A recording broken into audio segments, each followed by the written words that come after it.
Good morning. Thank you for joining us today for the District Administrator's Special Populations Workshop. We welcome you and we miss seeing you in person, and we appreciate all of your hard work that you're doing right now. This workshop is about policies and procedures related to students with disabilities and English learners participating in Smarter Balanced, Next Generation Science, and our alternate assessments. On this slide, you can see our awesome assessment team and their contact information. Because many of our staff are working outside the office at various times, I want to make sure that we're emphasizing that your first point of contact with us, we're recommending that you use the email first so that we can respond from wherever we are. Next slide, please. So on this slide, you'll see the topics that we're going to be covering. And again, this presentation focuses on the in-person administration. We'll be sharing details about remote test administration on April 8th at our office hours. This session is conducted at 3 o'clock, and we'll be mentioning that again later in the presentation. But during that session on April 8th, we'll be talking more about applications for remote testing. What we're focusing on right now is the in-person administration. And if you have questions throughout the presentation, we will be having time at the end, hopefully, to respond to questions. But you'll see on the right your questions box. You can certainly submit questions in there, and my colleagues and I will try to respond to them in a timely manner. Those that we don't get to, we will respond to after session. Next slide, please. Thank you. So this is a calendar for special considerations that we want to make you aware of. This has been posted in our student assessment news. It's been communicated to you as the district administrator for testing. These are dates that we want you to be aware of as we move forward. Regarding designated supports and accommodations, those are entered into our TIDE system. Special documented accommodations, the initial request for these is due today. And again, that is described in our assessment guidelines. And we encourage you to check out our assessment guidelines regarding everything related to our populations, such as students with disabilities and English learners, and the nuances for testing for those students. Additionally, on this slide are medical exemptions, which we're going to talk about in more detail in this presentation as well. So who participates in testing? So our expectation is that districts will do their best to test all their students, grades 3 through 8 and 11. And these include students with IEPs, Section 504s, and students who are English learners. And you'll see in the bulleted areas additional information about students who may be placed out of the district in various facilities. Those students need to be tested as well. We have a link on the bottom of this page regarding specifics related to those students who are placed out of state or in-state non-approved facilities. So now we're going to talk a little bit about who is eligible for supports and accommodations. So our system is a continuum of supports for our students during assessment. So the first tier is our universal tools, and these are available to all students. They're embedded in the test platform, and we encourage you to have your students try out the practice test so that they're familiar with what universal tools are there and how to find them and how they function. And these are things that people typically use when they're engaging with the digital environment, Notepad, line reader, highlighter, things that you're more familiar with. Next slide, please. So the next tier in our continuum of support are called designated supports.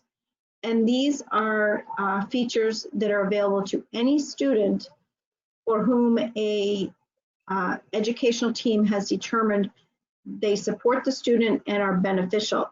So these are supports that the student should be familiar with and are using regularly in instruction. They can be embedded in the platform or non-embedded, and we'll talk more specifically about that shortly. These features have been included in our test system because they have been shown to support students with disabilities or English learners in particular with access to the assessment. Next slide. So accommodations. This is our most restrictive tier for supports for students during testing. These are much more invasive, so they are available only to students with IEPs or a Section 504 plan. And they definitely should be the supports and accommodations that students are using in instruction, so they're familiar with it. And these decisions about these should be maintained in a cyclical fashion. You're going to examine, certainly during the PPT or the 504 plan review, are those accommodations still needed? Are they still beneficial? Does the student need additional or another level of support? And things like, you should be asking those questions as you progress through these decisions. Additionally, these can also be embedded and non-embedded in the system. You want to make sure that these accommodations are defined specifically in the documents. For example, we have a difference between the reader of items or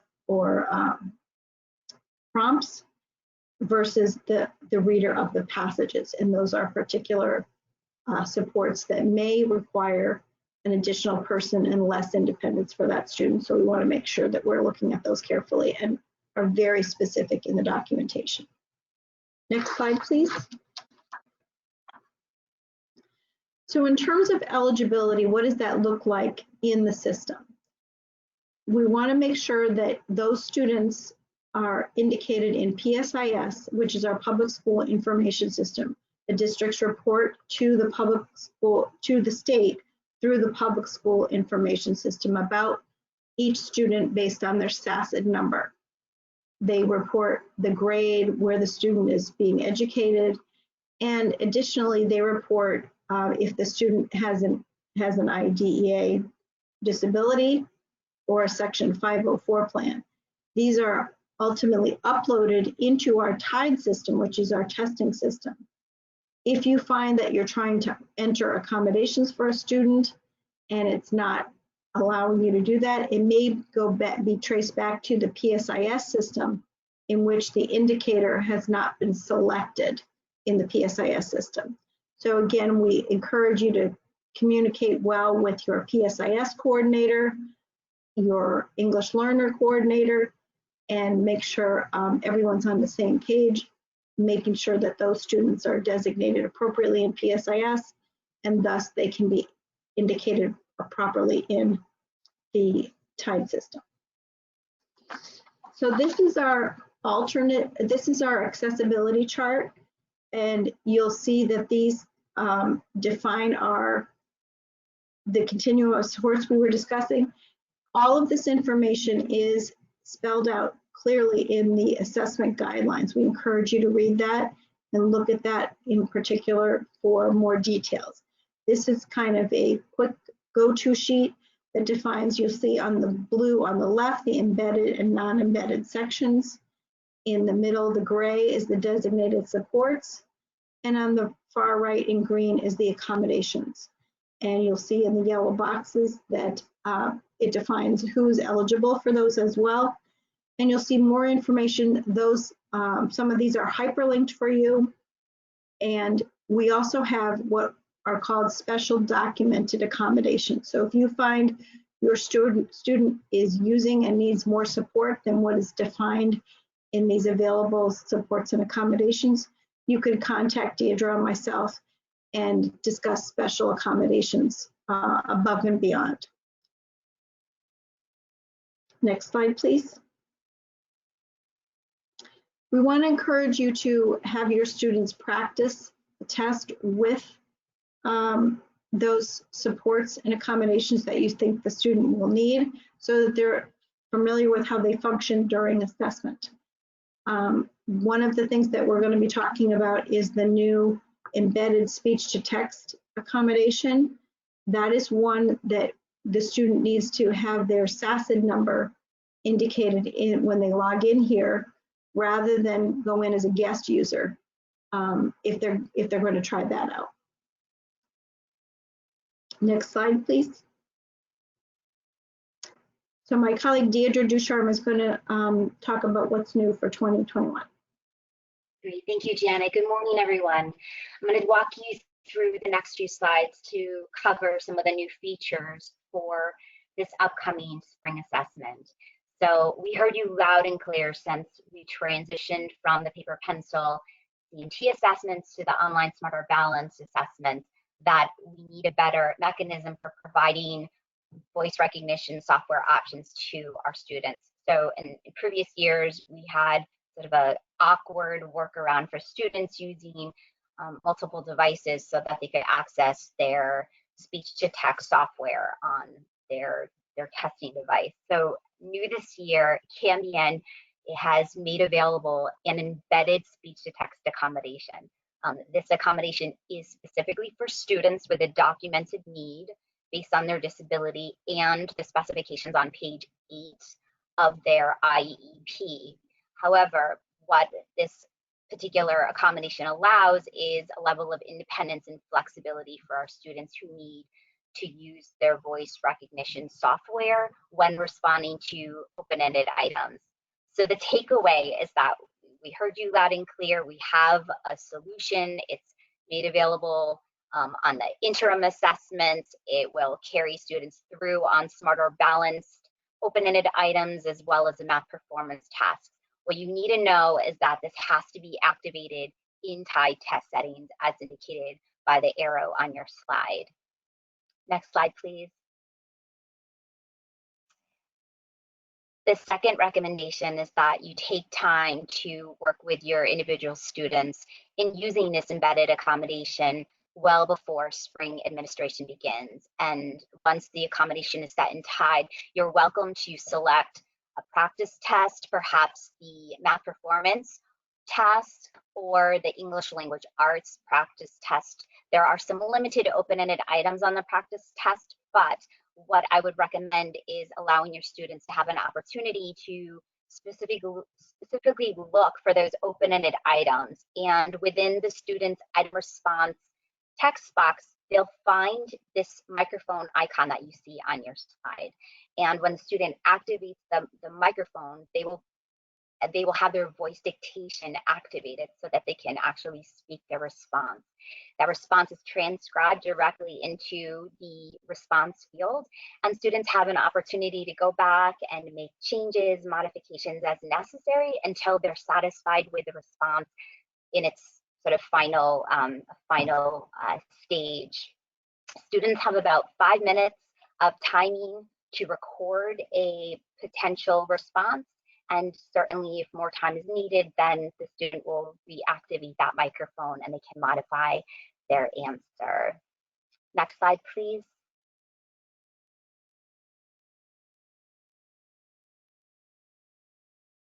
Okay, great.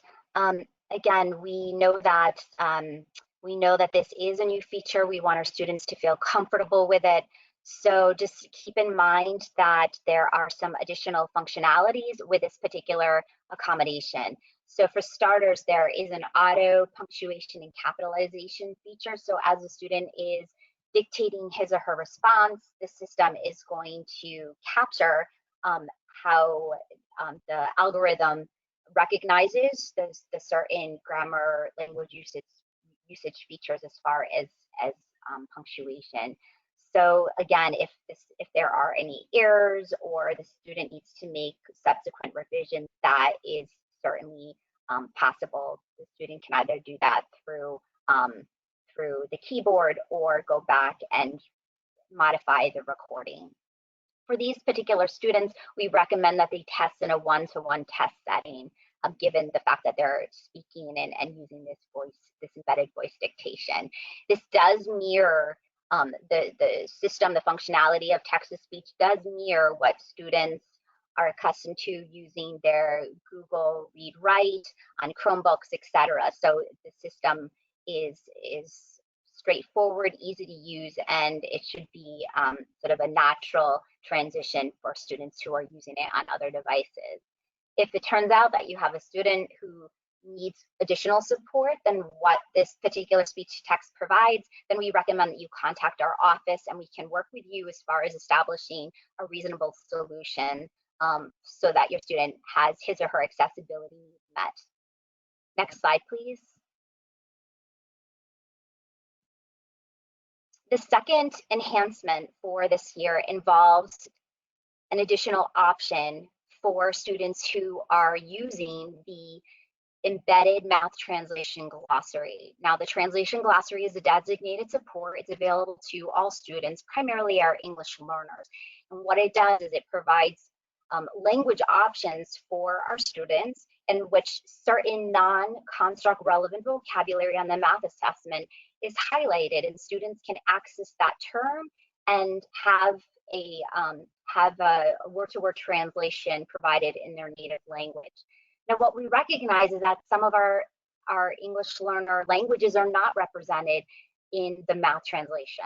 And when that's the case, we have an additional tool. It's not new this year. We rolled it out last year, but we have an additional tool that can help serve in the translation process. And it's called the illustration glossary. And so what that does is it provides students with a pictorial reference of a given word. So while the illustration glossary is useful for some of our English learners or our students who have disabilities or perhaps need additional visual assistance with language as a language support, the illustration glossary certainly can meet those needs. Now, with this said, this year, for 2021, we were able to offer multiple options when selecting your language support. So if you have a student who is using the Spanish glossary, they can also use that in conjunction with an illustration glossary. Now, we don't recommend that you make illustration glossary available for all of your students. Like any of our designated supports and accommodations, we want you to be thoughtful about the need, the purpose, and whether it would truly benefit a student. But we know that there may be some students who would benefit from additional language support. So that's essentially what we're making available this year. Like any of our designated supports and accommodations, we recommended that you try it out on a practice test or on an interim assessment. And you can see based on the images on your slide, we have a representation for what the illustration glossary looks like, as well as the audio and translation glossary in students' native language. And if you need more information on this, we recommend that you refer to the embedded and non-embedded designated supports for English learners brochure that's posted to our portal. Thank you. The last couple of things I want to address very briefly is that if you have students that require hard copy large print test booklets or Braille test materials, that you want to make sure, again, that those accommodations are entered into the TIDE system and that you'll be able to order these materials through TIDE beginning January 27. Next slide, please. So district administrators have access to the ordering system through TIDE. So when you log on to TIDE, you're going to select under testing, planning preparation for testing, there's a menu for ordering materials. So you'll go through the step-by-step process in determining what specific materials you need, for which grade, provide student information, and then once that order is submitted, district administrators will be able to track shipments. Be aware that when you receive these materials, you will receive an instructional sheet that explains what to do at the time of testing. And remember that once students complete their Braille testing or their large print, complete their assessment through the large print booklet, that those responses have to be transcribed by a teacher, a trained teacher, into the data entry interface for completion. And then once that's done, you will work with your team to make sure that the test materials are returned to our testing vendor, Measurement Incorporated. Again, don't worry about the nuances about the specificity of the details, because we'll include this information in the instruction list with your materials. But again, you will return your materials to our testing company at the end of the test window. And again, if you have questions, reach out to our office or the help desk. Next slide, please. Okay, finally, I want to remind you that if you have students that need accommodations that exceed those that are provided through our computer test delivery service as embedded accommodation or non-embedded accommodation, we do have a special process to ensure that your students' accessibility needs are met. So what that means is that if you have a student who needs to have their responses scribed or bubbled onto their test platform, or if you have a student who needs to have the assessment read to him or her or signed through American Sign Language, etc., we do have a special documented petition process. We encourage that our district administrators contact me or Janet as soon as possible. The preliminary deadline was today, or is today rather. We will contact our office, give us some information about the specificity of the student's need, and if eligible, we'll send you a petition for completion. We have a specific process about what this entails. And next slide. Thank you. So what our district administrators will do is they'll work with their staff to complete a petition, and you'll submit that completed and signed petition in conjunction with the student's IEP or 504 plan. You'll submit that through a secure FTP site provided by Cambion. We're asking that you do not include any student-specific information in emails, and certainly don't send us 504 plans or IEPs through email. Again, we have a specific secure way in which that you'll communicate this information with us. We will review your petitions, and approvals will be communicated both directly to you as well as through this FTP site. If you need specific information, I recommend referring to Appendix C of the assessment guidelines, and certainly give our office a call if you think you have a student that qualifies. Next slide, please. Thanks. Janet, I turn it over to you. Thank you. So now we're going to talk a little bit about our alternate students. These are students with significant cognitive disabilities who cannot access the standard assessment. So we have created an alternate assessment eligibility form for this process. This replaced the learner characteristics inventory and provides much more specific evidence to support the student participating in the alternate assessment. And keeping in mind that we have limited time, I'm going to go through these slides rather quickly, but we have resources on our website which will show you the links as well.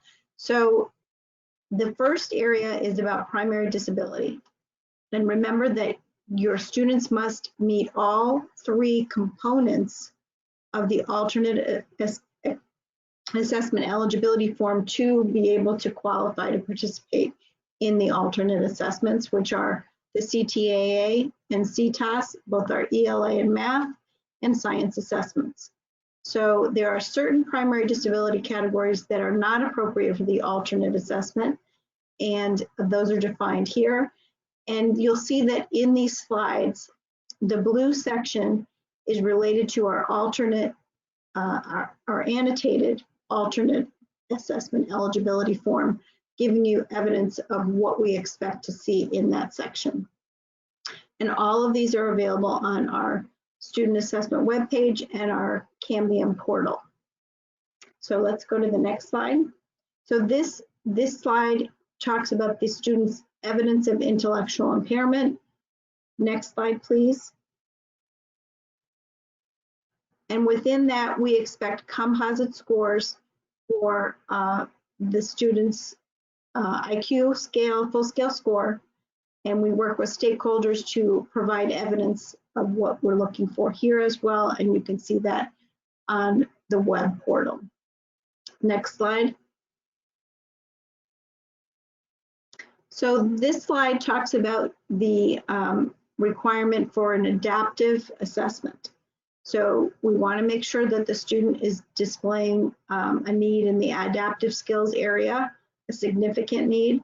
You'll see that not only in the score on the adaptive scale, but you also will see it in their functioning levels within the classroom and the level of supports they're receiving in school. Next slide. As I mentioned, these are the resources specific to the alternate assessment system and the completion of the alternate assessment eligibility form and guidance that you can refer to. Next slide, please. So this is a calendar of deadlines regarding the alternate assessment and when the forms are due. So the first line is the eligibility form is due into the system to be submitted by the trained teacher by February 15th. And as I wanted to mention that if you miss this deadline for whatever reason, please make sure that you as the trained teacher or the district administrator contacts the Cambium help desk to ensure that the alternate assessment flag is indicated. Otherwise, those tests will not be available for that student. And the submission deadline, the alternate assessment is due between March 29th and June 4th, and that is a secure online assessment. And the CTAS, our science assessment, it can be conducted throughout the year, and the score sheet is submitted between March 29th and June 4th through the data entry interface. Next slide, please. So this is a comparison table that you can refer to between our two alternate assessments. The CTAA, which is English Language Arts and Math, and the CTAS, which is for grades 5, 8, and 11 for science. Next slide. So in terms of our English Language Arts alternate assessment, it's like our other assessments, it's based on the Connecticut Core Standards. And the assessment itself gives a picture of how that student is doing compared to these standards. This is a secure test accessed online, and because of the student's complex needs, it is administered one-to-one, and the students are trained teacher is provided specific directions on how to administer that test. Next slide, please. So our alternate assessment was created by our Connecticut teachers. It is available on our portal. It is a non-secure test, meaning that you can use the materials provided within instruction and throughout the year. Next slide, please. Our science assessment has components of the performance task, resource packets, and then finally the student score worksheet, which is submitted within the test window. The test itself has built-in scaffolding and scripting for the teacher and resources which must be provided to the student in color to access the information. These resources are all available on the portal and can also be used within AT devices when accessed from the portal. Next slide, please. When the science assessment is completed, the score worksheet is submitted by the trained teacher into the data entry interface. And the data entry interface is also used for other purposes indicated on this slide, including, as we mentioned before, the submission of the transcribed large print and Braille responses. Next slide, please. And the data entry interface can be accessed under a card on the Cambium portal, and the trained teachers must use it to complete their eligibility form and submit the science score sheet. And as I mentioned, the Braille and large print.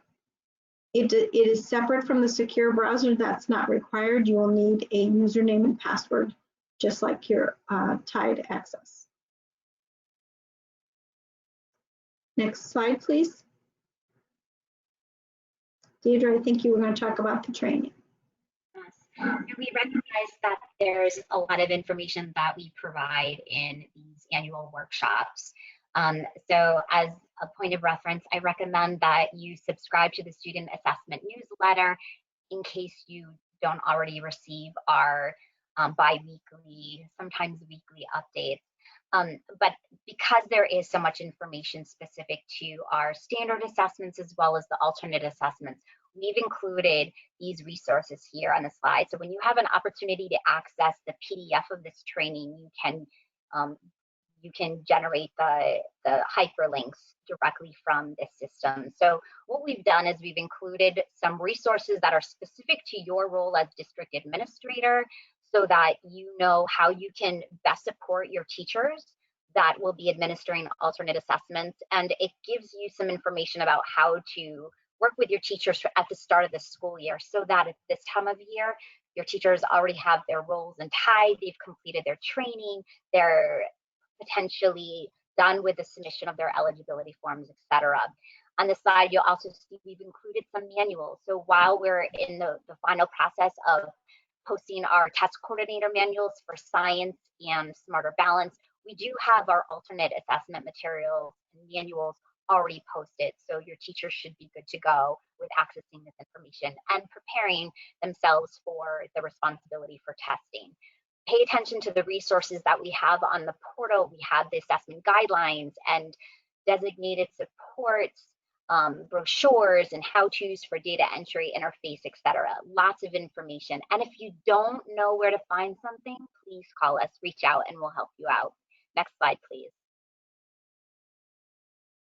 As a test administrator, or rather district administrator, you can use your Tide system to track your teacher status. So if you're wondering, which of my teachers have access to the data entry interface, how many of my teachers have completed training, you can monitor this through your Tide system. And as the arrows indicate on this slide, you want to look under the train proctor. You want to make sure that your teachers have completed their TEA certification, and as indicated in the text box below, where it says yes under train TEA, that's what you want to see. That will ensure that when your teacher logs on the data entry interface, he or she will be able to access their eligibility form, they can submit it, they'll be able to access the test administration interface at the time of testing, etc. A lot of the secure test materials that are only made available to our TEAs, they have to have that train status indicated in Tide in order for those systems to work. Next slide, please.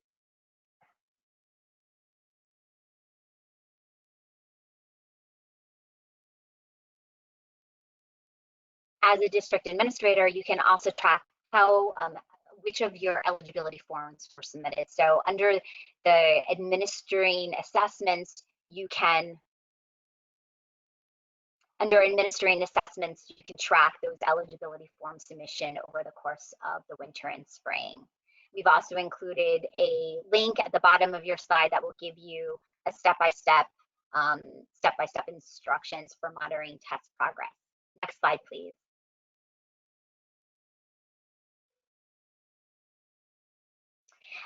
As indicated, your teachers administering the alternate assessment will have access to specific material that's needed at the time of test administration. One being the directions for test administration that's only accessible for TEAs through the Tide system.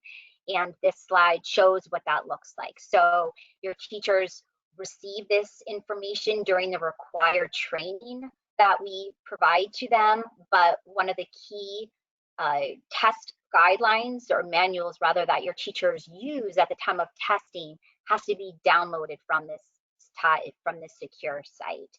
So it will give your teachers specific directions for administering the math and ELA assessments, the alternate assessments.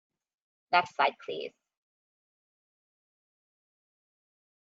And for your students who participate in the alternate assessment that have specific communicative delays or impairments, we have a specific process in which the students, the assessment can be paused and essentially ended for kids who start an assessment but do not have a means to communicate. And sometimes this occurs with our students who have very serious fragile medical conditions or communicative disabilities. So we do have something in place called early stopping rule. Your teachers who administer the alternate assessments are most likely familiar with this policy. If they have students who have qualified in the past, we do have a specific process called the early stopping rule.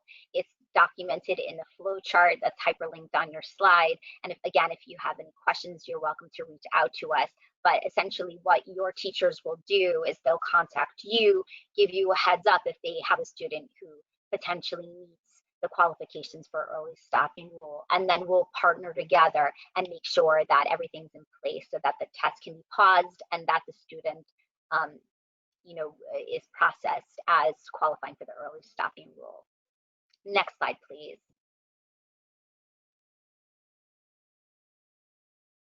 If you have a student who is ill and is not able to participate in any kind of instructional supports, whether it's in school or at home, if the student is hospitalized and not receiving hospitalized instruction, then your student may qualify for medical exemption. This is kind of a tricky situation because our testing window is so expensive. So if essentially the student would have to be unavailable for testing through the end of the testing window. But we do have a specific policy or procedures in place for your students who participate on the Connecticut SAT School Day, as well as Smarter Balance, our next generation science and alternate assessments. So if you're curious about what the procedures look like, I recommend that you refer to Appendix B of our assessment guidelines. Again, if you think that you have a student who is experiencing some significant health issues and is not in school or receiving instructional services, you can contact us. Most likely we'll work with you towards the end of the window to determine eligibility. Next slide.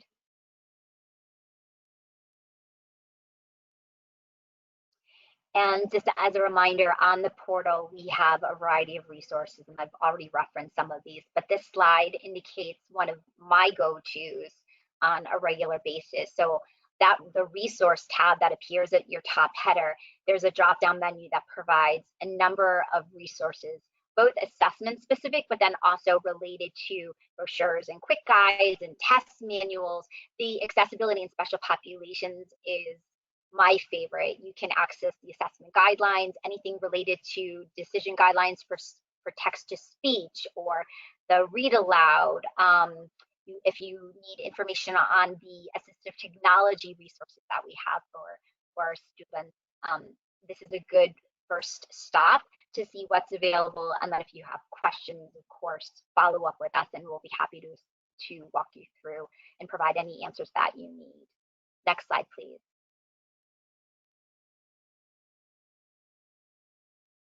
We are conducting office hours based on the dates that we provided on this, indicated on the slide. They will be hosted through our Teams application. You're welcome to invite your colleagues, or if you have teachers that might benefit from participating in the office hours. We will present information related to accommodations, accessibility features. If there's anything new that comes up, we can talk about it, we can address your questions, and pay attention to the April 8th session, which is specific.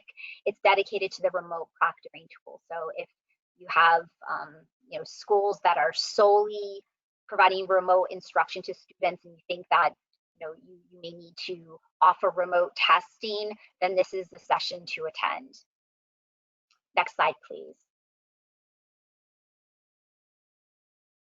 And again, just to provide you with some general information about remote testing, we are covering this information in more detail for the overall district administrator workshops this week, but there is a remote testing option available for Smarter Balanced and Next Generation Science. for those students who are not attending school in person or through hybrid and can't come into a school or district location during the testing window to complete testing. Our first recommendation is, of course, student safety, but we also hope that for those students who are attending school fully in person or hybrid can be tested in person. So we recognize that this is an unusual year. We want to promote as much flexibility, both on our end as well as your end. And we have a testing window that can allow potentially for the delay of testing in the event that more students can return to school safely later in the spring and participate in testing. As far as accommodations, we want you to think very carefully about your students' needs when receiving accommodations should they participate in the remote test environment. And again, we'll talk more about that in our session on April 8th. Next slide, please.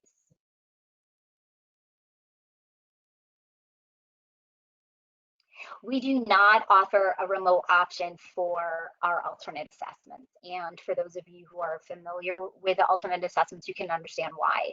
These assessments are based on test design, based on the one-to-one customized support and accommodations provided by our test administrators. This is something that has to be done in person. So if you have students, especially medically fragile children who can't be in a school or district setting to complete testing, because we're requesting a waiver from the feds on accountability, we understand that some students may not be able to test, and this may be true for smarter balance and science as well. So we recognize that if you can make your best effort to try and bring these students into school safely for testing, that's recommended, but we know that because we don't have a remote option for our alternates, if the students can't test, then that may be the case for this year. Next slide, please.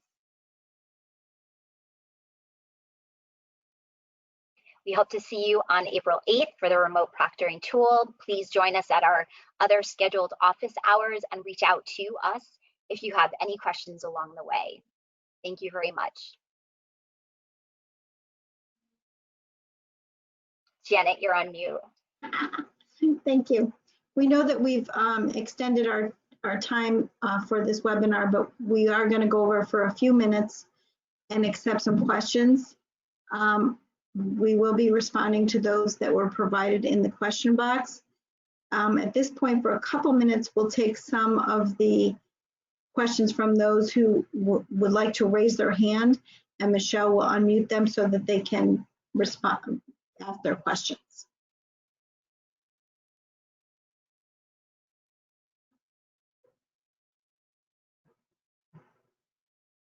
Michael, can you go ahead with your question?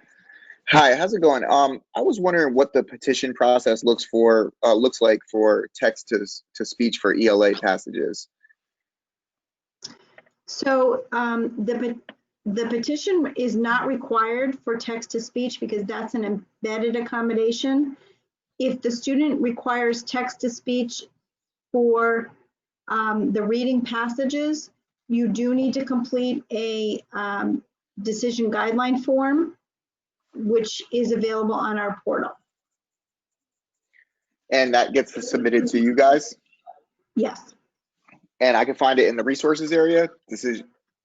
Yes, it's a drop down in the resources. Actually, I have it, so I'll put it in the chat. And just one added piece of information about the decision guidelines is that there isn't a deadline on the submission. So we recommend that once you know you have a student who qualifies, that you submit the decision guidelines electronically. However, you have essentially until the end of the testing window to make sure that that information is submitted. Does that answer your question, Michael? Yes. So when I go into resources and I get the decision guidelines, I can actually submit that right through electronically right from there?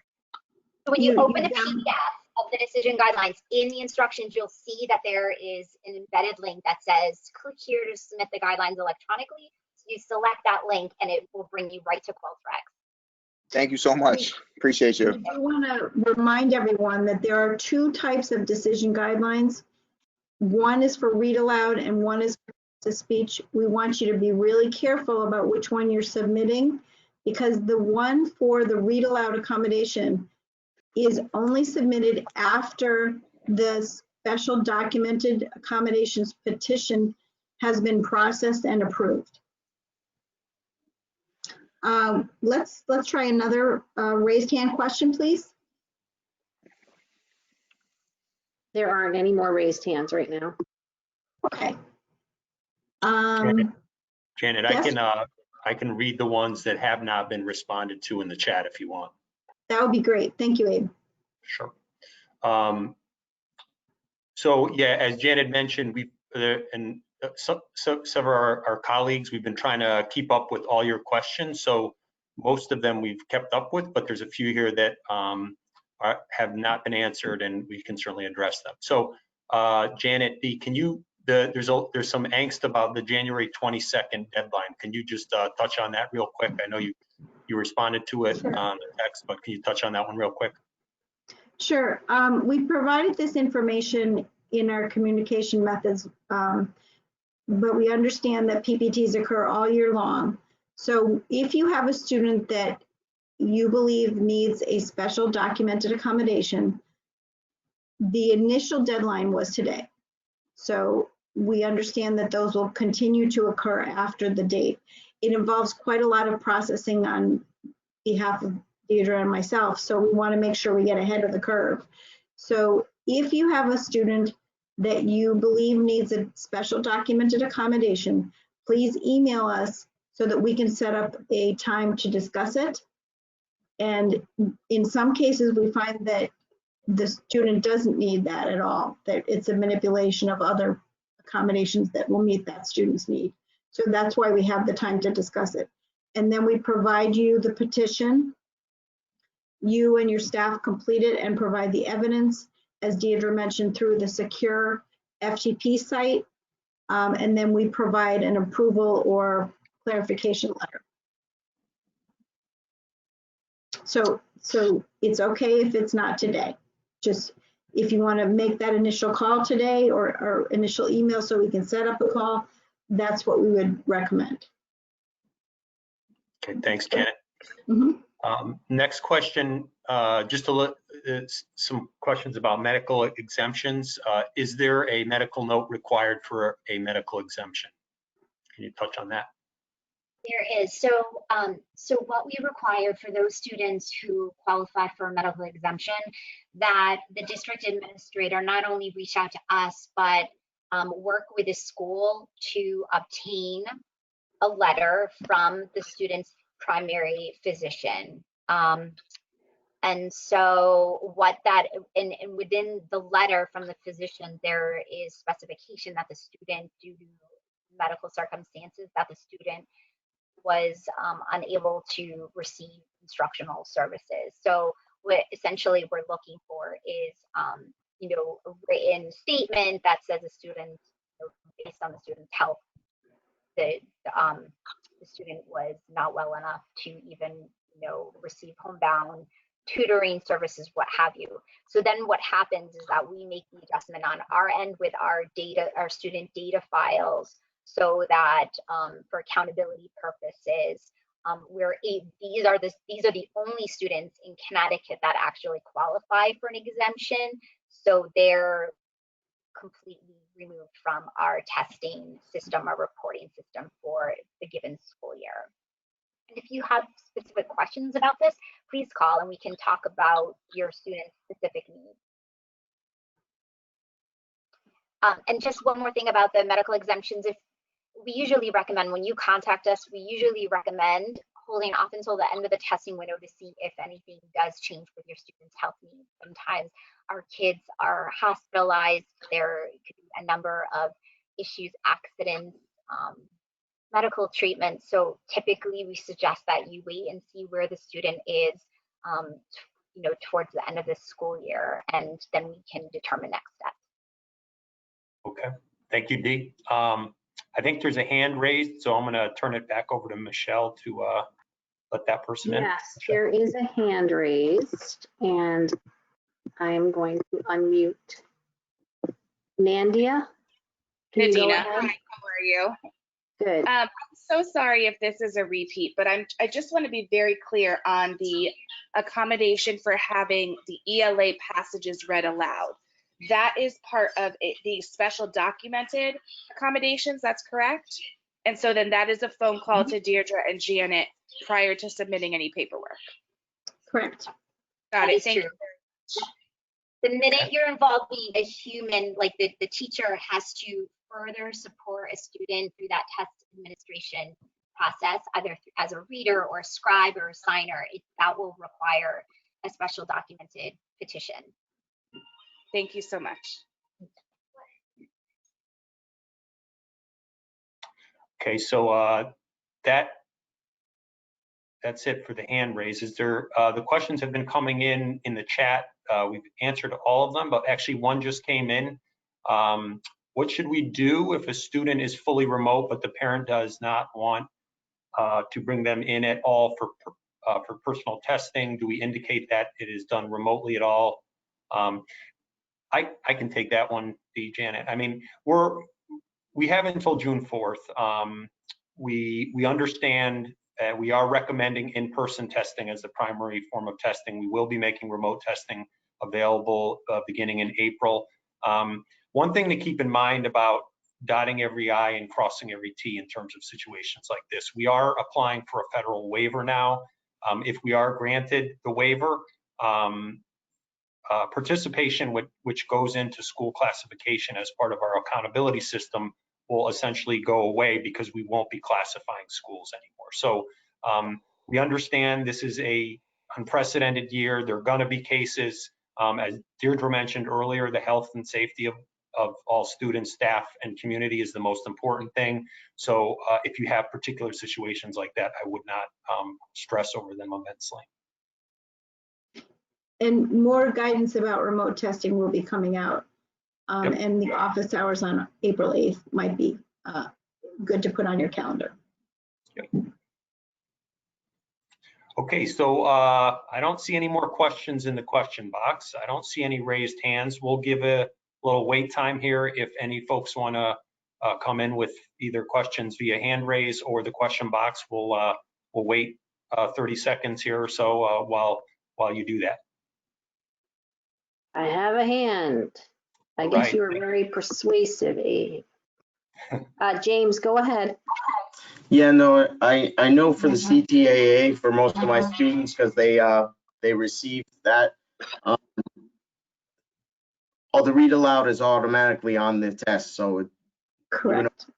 we wouldn't have to apply for that. We just have to No. apply for CTAA. That's a good point. Thank you, James. So for the alternate assessment, that assessment, due to the nature of the students, we have very different accommodation and supports policies because all of those accommodations are embedded in the assessment itself.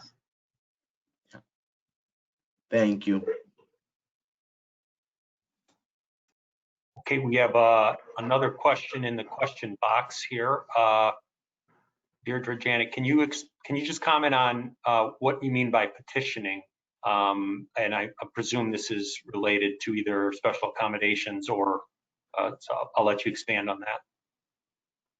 So the petition is actually, it's a 2-page document in which you will work with your teacher, the primary teacher, or maybe the special ed director in completing, and it provides specific information about your student. So you'll capture the student's SASD, the student's primary disability, and then what the specific student needs are and how those needs are met instructionally, because we want to make sure that what accommodations are provided in a statewide assessment are consistent with those supports that the student uses in the classroom. So the petition is just what it is. It's a petition that you complete and you return to our office with a provision of a student's IEP 504 plan or other evaluations that further substantiate the need. Thanks, Steve. This process is described in the assessment guidelines too.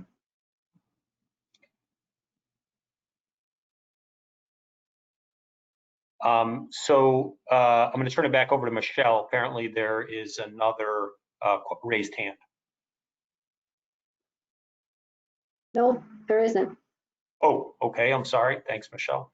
I'm going to go back to the question box. We have some more activity. Can you explain the difference between a read aloud and text to speech, excuse me? Actually, that has come in now twice. Popular question.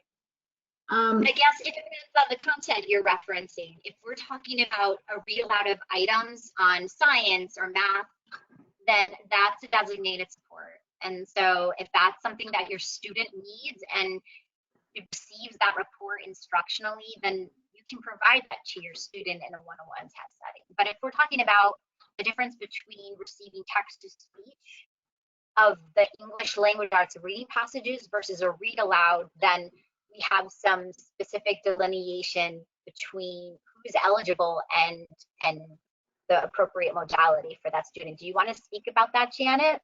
Sure. So you think about the designated support is a student may have text to speech for the items so that those are really clear for the student. And they can have text to speech where the computer will read those items to the student. If the student needs more personalized support, they can have a human reader read those items to the student. That's still a designated support. Once we move into, if a student is getting instruction where a person reads the content to the student regularly in the classroom or is accessing assistive technology or accessible educational materials regularly to access the content on the screen, those are considerations for accommodations. Often these students have a print disability, so they would be eligible to have the passages read to them with a human reader, which requires a special documented accommodation, or text to speech, where the computer will read those passages to the student. That does not require a special documented accommodation because the computer is actually reading to the student and no third party is involved.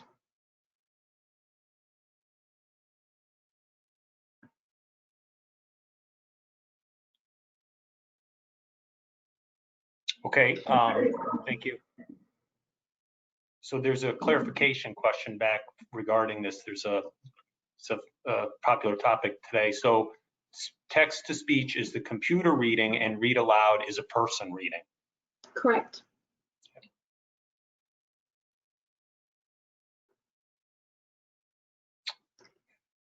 Okay. We've gone over half an hour, so I'm not sure if we can continue. There's a couple questions left that I see here that I think are they're very detailed. Michael and Kristen, email me at ctstudentassessment@ct.gov. I'll help you out for sure. They're just regarding email and contacts and so forth. So that we won't talk about it here. So I know it, Janet, as you mentioned, we're at 11. I'll turn it back over to you all to say farewell, but thank you. Thank you very much for attending today. We appreciate your patience. It's a lot of content. Feel free to reach out to either Deidre or myself regarding special populations topics or anything else we can try to answer. Thank you for coming. Thank you, everyone.